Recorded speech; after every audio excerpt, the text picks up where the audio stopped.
Good morning everyone, कैसे हो आप सब। और आप आज तो आप लोगों की होली स्टार्ट हो गई होगी। अभी हमारा तो अभी यहाँ क्या हो रहा है, आज वेंसडे हो रहा है ना, कल से हमारी स्टार्ट होगी।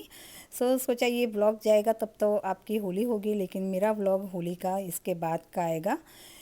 बस आज मौसमी का शिकागो जाने वाली है, सो उसकी तैयारियां सब हो रही हैं। मीन्स मुझे सबसे पहले तो बटर बनाना, घी बनाना था।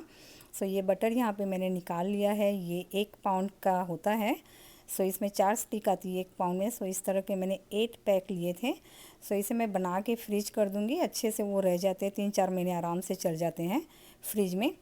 सबसे पहले मौसमी का मैं यहाँ नाश्ता बना दूँगी सुबह का। वो थोड़ा सा खा के जाएगी। यहाँ पर मैंने पोहा बना दिया था, वही अनियन, ऑल काइंड ऑफ, वो कहते हैं ना, कैप्सिकम, शिमला मिर्च और सिंगदाना डाल दिया था। सब जो बेसिक हमारे मसाले होते हैं, नमक वगैरह डाल दिया था। और ये धनिया के स्टेम में यहाँ पे अभी यूज़ करें तो अच्छे से वो भी चढ़ जाए, क्योंकि धनिया की पत्तियाँ नहीं है, ये स्टेम है।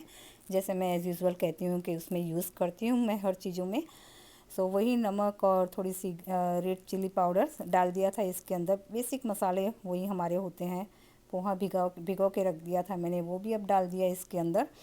मौसमी अभी जाएगी तो थोड़ा सा नाश्ता करके जाएगी, क्योंकि यहाँ से एयरपोर्ट 2 घंटा दूर है। सो अच्छा सा उसे होल्ड हो जाएगा ये नाश्ता। उसी की फरमाइश थी।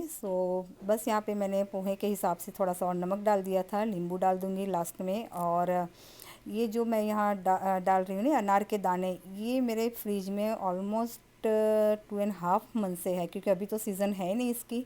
लेकिन ये फ्रिज में अच्छे से रह जाते हैं, 2-3 महीने आराम से रह जाते हैं, अगर आपका फ्रिज अच्छा स्ट्रांग हो तो। बस इसे मैं अनारदाना भी थोड़ा सा यहाँ डाल दिया।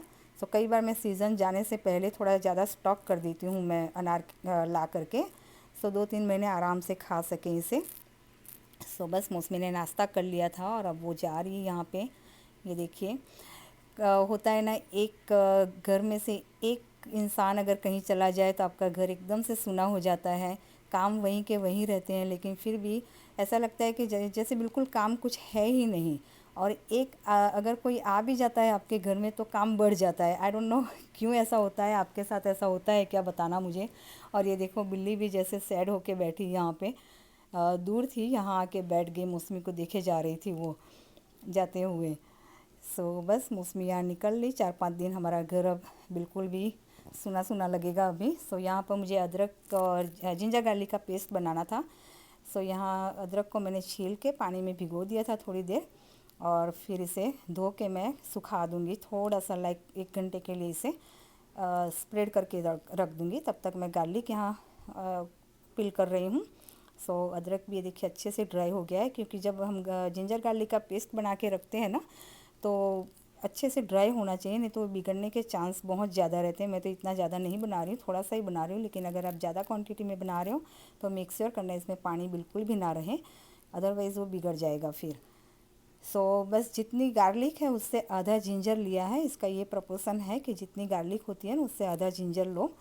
और मैं दोनों को सेपरेट पीसूँगी, इसे ब्लेंड किया था मैंने, क्योंकि गार्लिक जो होता है एकदम से पेस्ट हो जाता है तुरंत ही, और जिंजर थोड़ा सा दरदरा रहता है, और मुझे दरदरा रखना भी था इसे। और बहुत ज़्यादा हम घुमाएंगे तो जिंजर का वो वाटर भी रिलीज़ होने लगेगा। इस तरह से हमें ड्राई ड्राई पीसना है। तो दोनों को मैंने सेपरेट कर लिया था, फिर बाउल में ला के मिक्स कर लिया था इसे। बस इसे मैं वो फ्लिप टॉप जिपलॉक आती है ना, सैंडविच बैग, उसमें करके मैं फ्रीज़र कर दूँगी डब्बे में भर के। आप चाहो तो आइस क्यूब में भी रख सकते हो, आइस ट्रे में, लेकिन उससे ना स्मेल बहुत जल्दी ही स्प्रेड होती है फ्रीज़र में, फिर दूसरों चीज़ों में भी स्मेल आने लग जाती है। आइस ट्रे का कवर होता है, लेकिन फिर भी वो इतना सिक्योर नहीं होता है, स्मेल उसमें से निकलती है। इससे मुझे ये ज़्यादा अच्छा लगता है इस तरह से, कि बस ये सैंडविच बैग में रख दिया मैंने, और डब्बे में अच्छे से टाइट कंटेनर में भर के मैं इसे फ्रीज़र कर दूँगी। अच्छे से एटलीस्ट महीना 2 महीना 1.5 महीना जितना चलेगा ये। बस ये जिंजर गार्लिक का पेस्ट भी हो गया है, और उसके बाद यहाँ पर वो बटर भी सारा मेल्ट हो गया था। मैंने थोड़ा सा टेम्परेचर हाई रखा था स्टार्टिंग में, जब तक वो मेल्ट होना हो जाए सारा बटर। और जब मेल्ट हो गया तो मैंने टेम्परेचर एकदम लो पे रख लिया था, जिससे वो आराम से होता रहे अपने आप। जब बस आते जाते थोड़ा बहुत हिलाते रहना पड़ता है उसे। सो ये देखिए ऑलमोस्ट डन है। थोड़ा सा अभी और जग सा ऊपर दिख रहा है, लेकिन मैंने गैस ऑफ कर दिया है क्योंकि ये इलेक्ट्रिक गैस है। सो उसका टेम्परेचर अभी थोड़ी देर रहेगा।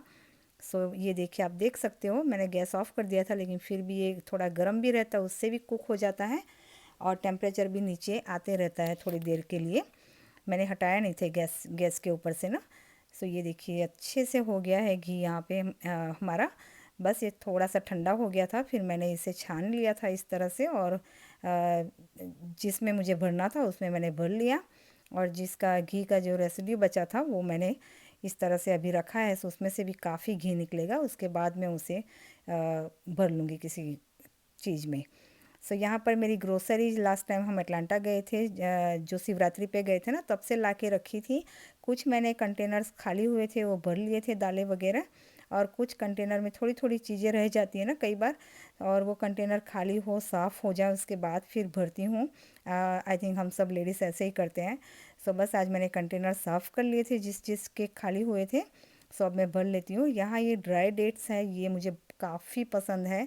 घूमते फिरते वो कहते हैं ना, मुंह में एकाध एकाध डालते रहती हूँ मैं। सो ये भी ले आई थी 2 पैकेट। एक ऑलरेडी मैंने खोल दिया था, मेरे ध्यान से बाहर गया, और दूसरा खोल के मैंने भर लिया, लेकिन चले वो भी इसमें ऑलमोस्ट आ गया था, थोड़ा बहुत बाहर रह गया था। और ये मूंग की दाल भी मैंने इसमें भर ली। मूंग की दाल, मसूर की दाल, छिलके वाली मूंग की दाल, ये सारी चीज़ें जो हल्की होती है ना पचने में, ये मेरे यहाँ ये दालें बहुत यूज़ होती है। जैसे कि ये छोले हो गए, वो राजमा हो गया, ये बहुत कम बनते हैं हमारे यहाँ। बनते हैं ऐसा नहीं है, लेकिन बहुत कम। ये दूसरी वाली दालें ज़्यादा बनती है। चना दाल हो गई, मूंग की दाल हो गई, मसूर की दाल हो गई, छिलके वाली दाल हो गई, ये सारी ज़्यादा बनती है। उड़द की भी कम बनती है। बस डोसा वगैरह में यूज़ होता है वो। सो यहाँ घी भी ठंडा हो गया है और ग्रोसरी भी मेरी भर गई थी। सो बस ये कंटेनर में मैंने भर के अब फ्रिज में रख दूँगी। जैसे मैंने कहा, ये 2 महीने आराम से चल जाते हैं, 2-3 महीने जितना भी रखो इसे फ्रिज में, कुछ भी बिगड़ता नहीं है। और जो घी का रेसिड्यू था इसे मैं जिपलॉक में भर के फ्रीज़र कर दूँगी। अभी जो हम अरवा बनाते हैं, ढिबरा बनाते हैं, उसमें यूज़ कर लूँगी, अथवा तो फिर देखूँगी शायद इसका हलवा बलवा भी बना दूँ, लेकिन अभी तो कोई प्लान नहीं है। सो अभी मैं इसे बस भर के रख ही दूँगी। और जो उस तरफ बाउल में आप देख रहे हो ना आटा गेहूँ का, जिसमें मैंने घी बनाया था, वो सारा बहुत घी होल्ड करता है नीचे, तो उसको भी सो किसी ना किसी चीज़ में उसे मैं यूज़ कर लूँगी। सो आई होप सो ये छोटा सा व्लॉग आपको पसंद आया हो। पसंद आया तो लाइक कमेंट ज़रूर से करना। और सॉरी, मैं भूल गई आप लोगों की, आज होली स्टार्ट हो गई है। सो आप सभी को मेरी तरफ से हैप्पी होली। हमारी तो कल से स्टार्ट होगी, सो इसका व्लॉग नेक्स्ट व्लॉग में आएगा। So take care and bye bye.